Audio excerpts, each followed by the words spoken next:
Hey, everybody, and welcome back to Chat with AP. I'm your host, Amanda Pearch, and fellow curious mind. This is where we kick back, engage with, and learn something new from remarkable people. So get comfy and let's see where today's chat takes us.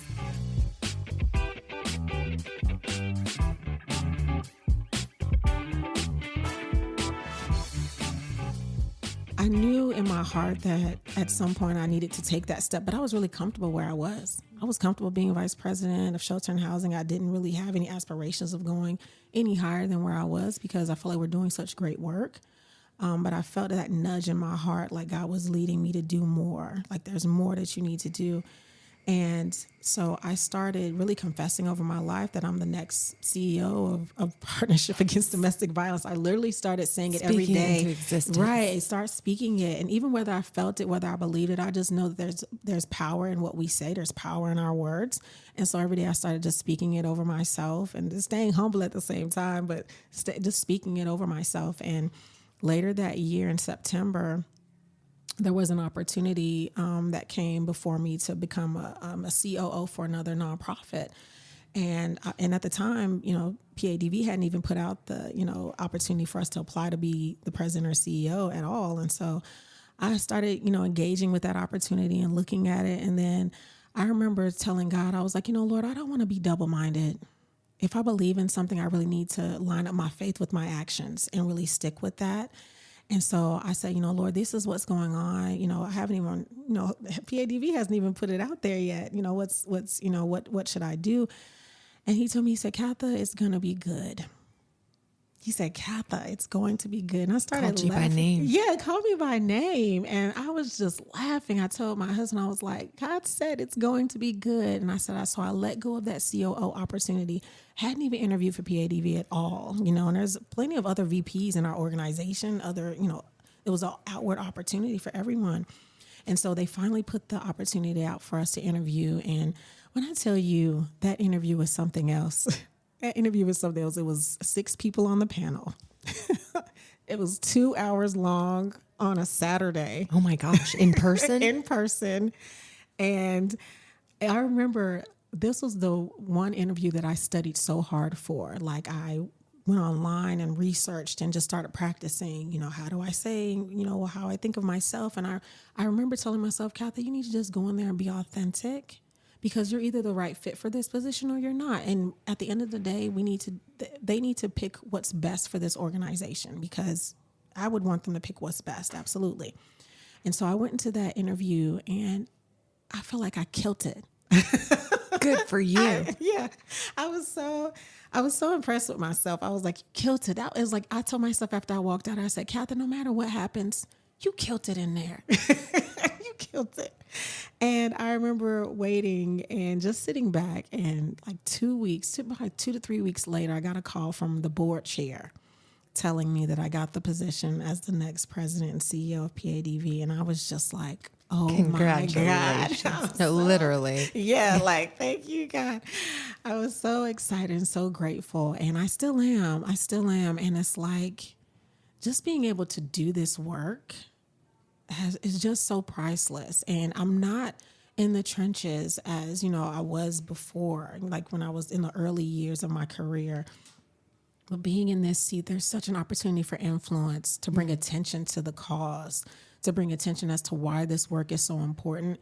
When I look back over my life and I see or remember all the things that I had gone through and experienced, I realized, there's a reason why I'm here. There's a reason why those things, like God took that situation in my childhood and turned it out for good, because I have the passion for this work and to bring attention to it so people can know, like, this doesn't have to be your story. If you grew up in that type of environment, you don't have to repeat history. It doesn't have to be that this is a cycle that just continues itself. Because that statistically, I should have been a statistic where I'm in an abusive relationship myself. I should be in one right now. Because statistically, girls who grow up in abusive homes are 3 times more likely to be in abusive relationships as an adult.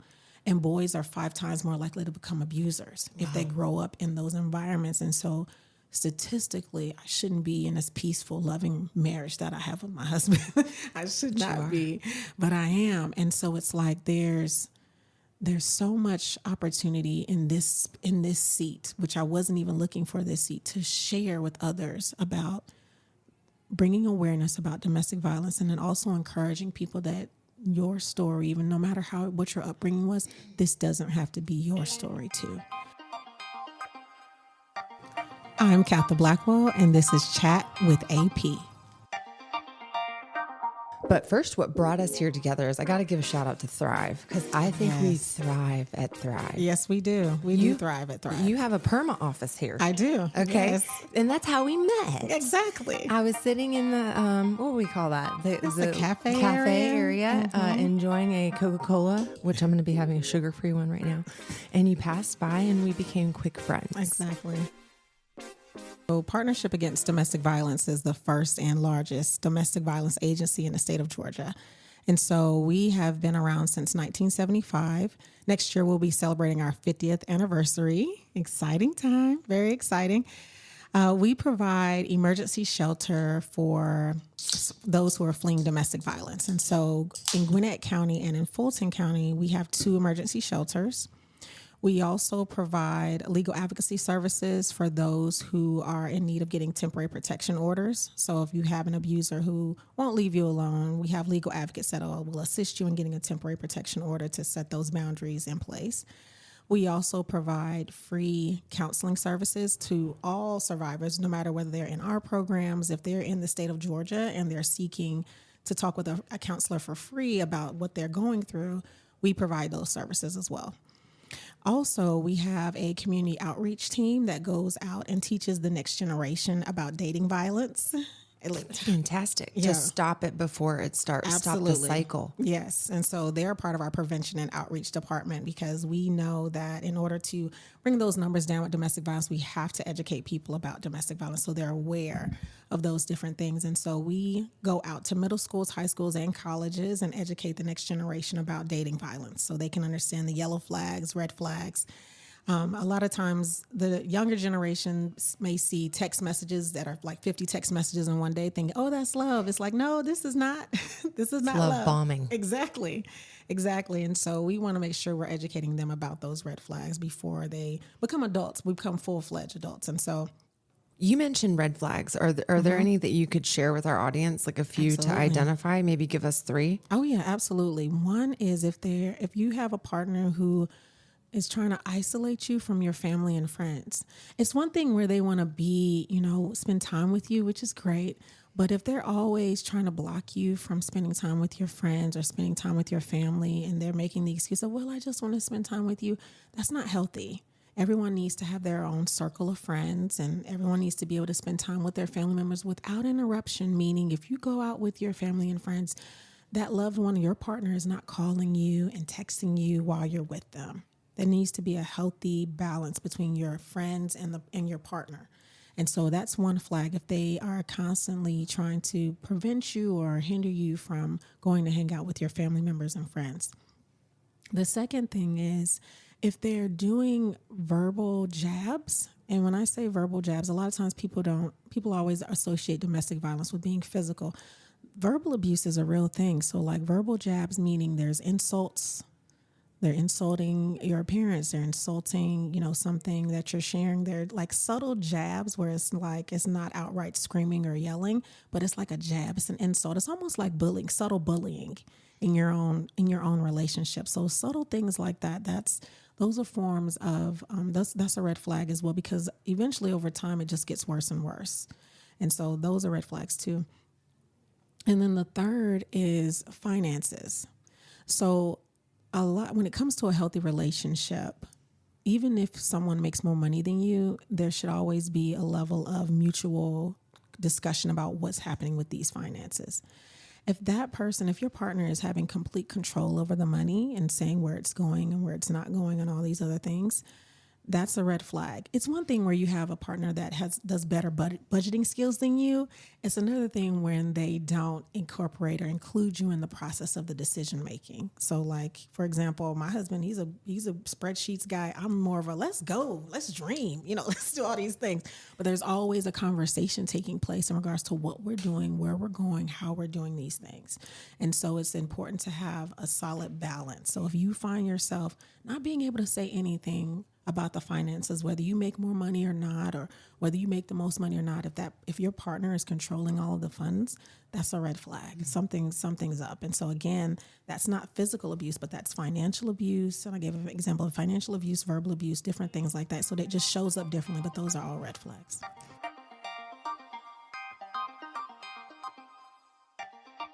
So let's go back to school. Yeah. You were in school and you're going to be, in the world of law. Right. And you felt the nudge of the Holy Spirit, the Lord, and you were able to hone in on that.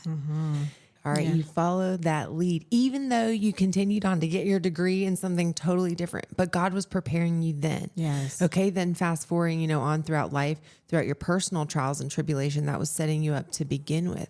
Do you see how God turned that? I don't want to say hate, but I guess hate or spite towards your stepfather absolutely into a fire and a passion to serve and love and help others. Yes. And what a way to show somebody. That's right. Yep. Than to be a powerhouse like you and save so many others. That's right. Okay. Yeah. You are a story of triumph. Exactly. To be in this space. And I tell my family, I tell my husband and my daughter, I get to watch this. I get to see their relationship. I get to see this peaceful family. If you could hop in your DeLorean and go back to age 30, what would you tell yourself? Oh my gosh. Tell myself, my 30-year-old self something. It would be, go be great. Don't limit yourself. Don't talk yourself out of opportunities. Don't assume you need more than what you have to get what God has for you. And so that would be one of the main things I would tell myself, like, don't disqualify yourself based upon your resume, because there are plenty of people in this world who don't have the same credentials per se, but they got it. And opportunities have opened up, and just believe in yourself more. I've being able to believe in yourself and take the limitations off. It's like sometimes we'll put ourselves in our own chains, and it's like you have the access to really remove that chain. You put it on yourself.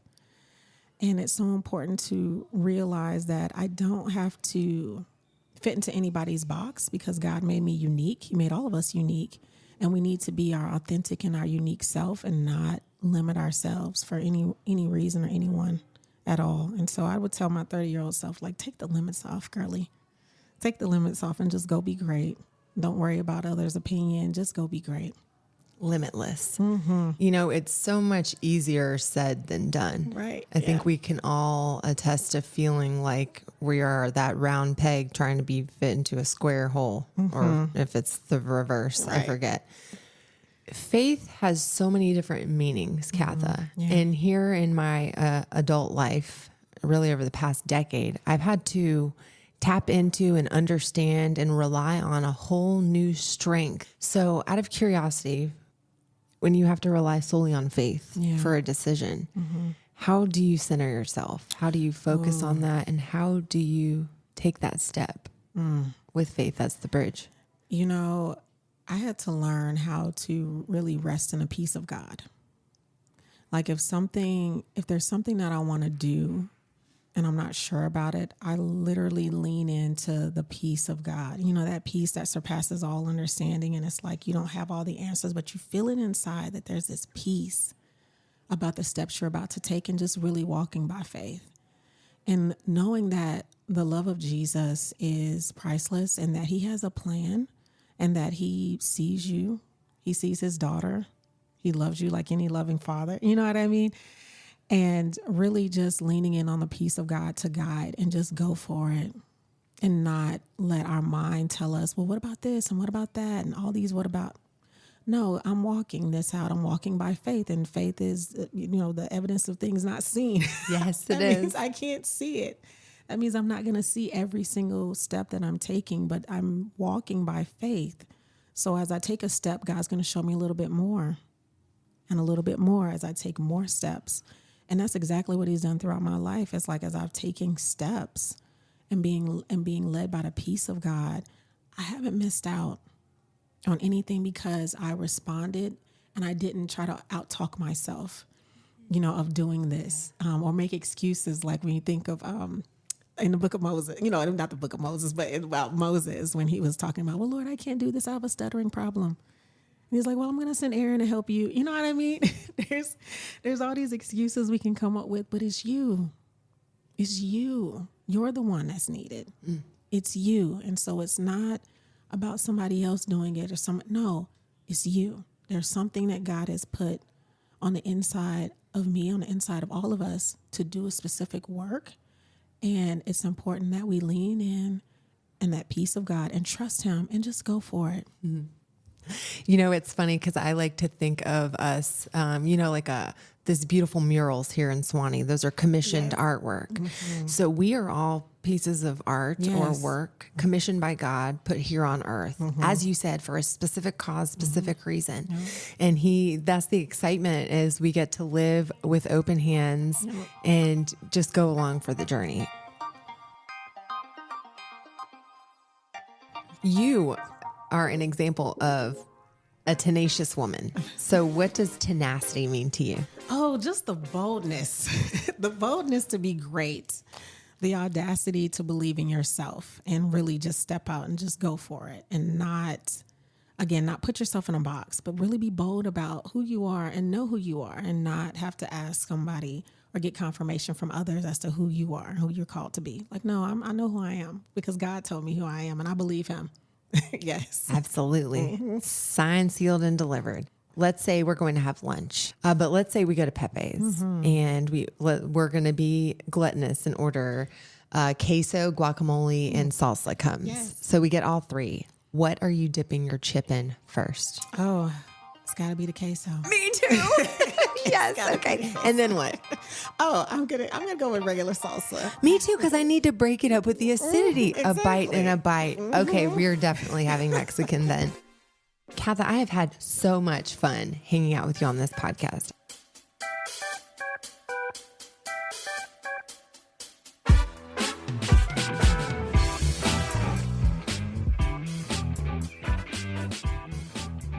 Thank you for joining us on this episode of Chat with AP. If you find value in this messaging, please leave us 5 stars on Apple Podcasts. That helps others find us too. If you'd like to learn more about purpose-driven podcasting, connect with Amanda at amandapearch.com.